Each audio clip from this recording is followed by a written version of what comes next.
Bueno, como acabamos de ver en el videito anterior, podemos observar que las aldosas, ¿sí?, se pueden ciclar. ¿Qué aldosas se pueden ciclar? Bueno, las que tienen 6 carbonos, las que tienen 5. ¿Está bien? Pero también podemos encontrar en forma cíclica las cetosas, ¿sí? Por ejemplo, la fructosa. ¿Qué es lo que pasa? ¿Cómo se cicla una cetosa? Muy parecido a lo que pasaba recién con la glucosa, pero lo vamos a charlar. Y para eso vamos a analizar nuevamente las imágenes.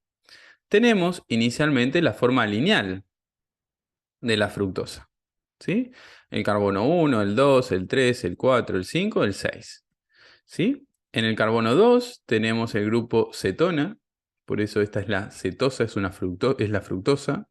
Y después tenemos los grupos OH, ¿sí?, de los diferentes carbonos. Recuerden que en este caso los únicos carbonos quirales que tenemos es el 3, el 4 y el 5. ¿Está bien?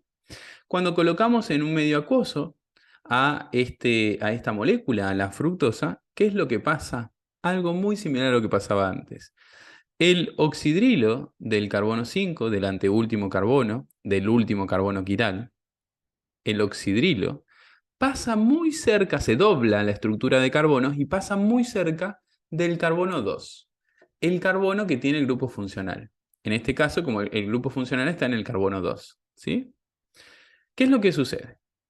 El oxígeno del oxidrilo del carbono 5 forma un enlace químico con el carbono 2, que es el carbono del grupo funcional, del grupo cetona en este caso.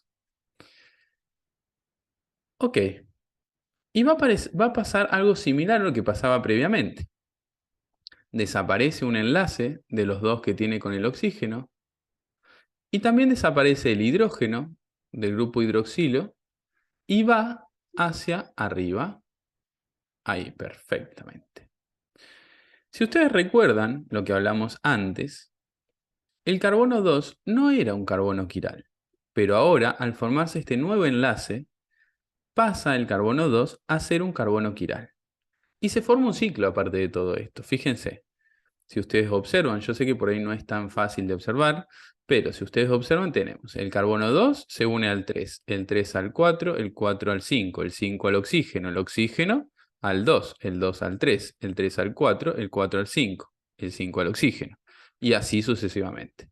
Se logró que se cicle esta molécula. ¿Está bien? Pero no solamente eso, sino que ahora el carbono 2 va a ser un carbono quiral, un carbono que es nuevo, un carbono quiral nuevo, digamos.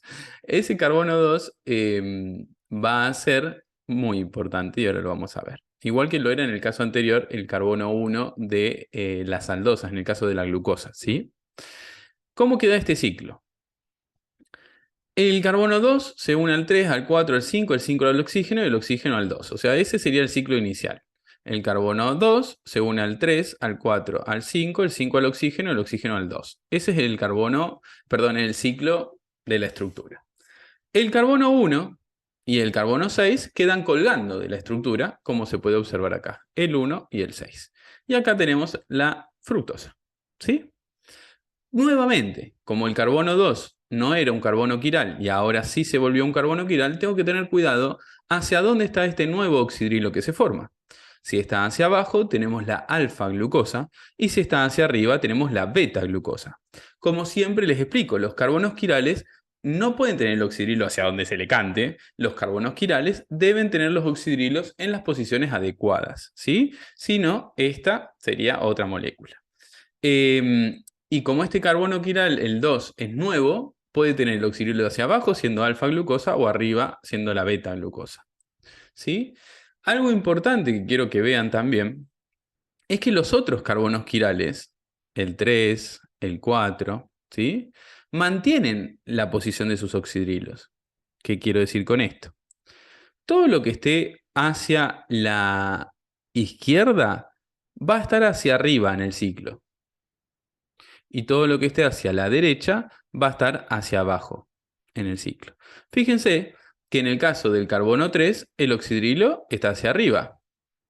Y en el caso del carbono 4, como está hacia la derecha, el oxidrilo está hacia abajo. Lo que les dije antes, cuando tenemos carbonos quirales, los oxidrilos no pueden estar para donde quieran, porque si están para donde quieren, tenemos otra molécula, no tenemos más la fructosa. Siempre que tengamos carbonos quirales, tenemos que respetar la posición de los oxidrilos. ¿Para qué les digo todo esto? Ustedes van a tener que reconocer. Es muy probable que nunca les pidan, che, dibujen la fructosa a la alfa fructosa. Es lo más probable que no les pidan eso, pero sí van a tener que entender que estas moléculas se ciclan. Y cuando se ciclan, tenemos que respetar la posición de los sustituyentes de los carbonos quirales. No es lo mismo que el oxidrilo del carbono 4 esté hacia abajo que esté hacia arriba. Si está hacia abajo es la fructosa. Ahora, si está hacia arriba, será otra molécula, pero no es la fructosa.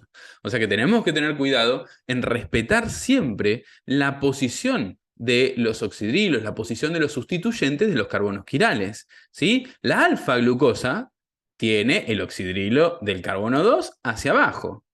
Si lo tuviese hacia arriba, no sería alfa glucosa, sería beta glucosa, que no estaría mal, tampoco podría pasar, y pasa, y se obtienen las dos. Pero siempre que tengamos una estructura cíclica, tenemos que respetar la posición de los oxidrilos, ¿sí? No pueden ir para cualquier lado esos oxidrilos que están unidos a carbonos que son quirales.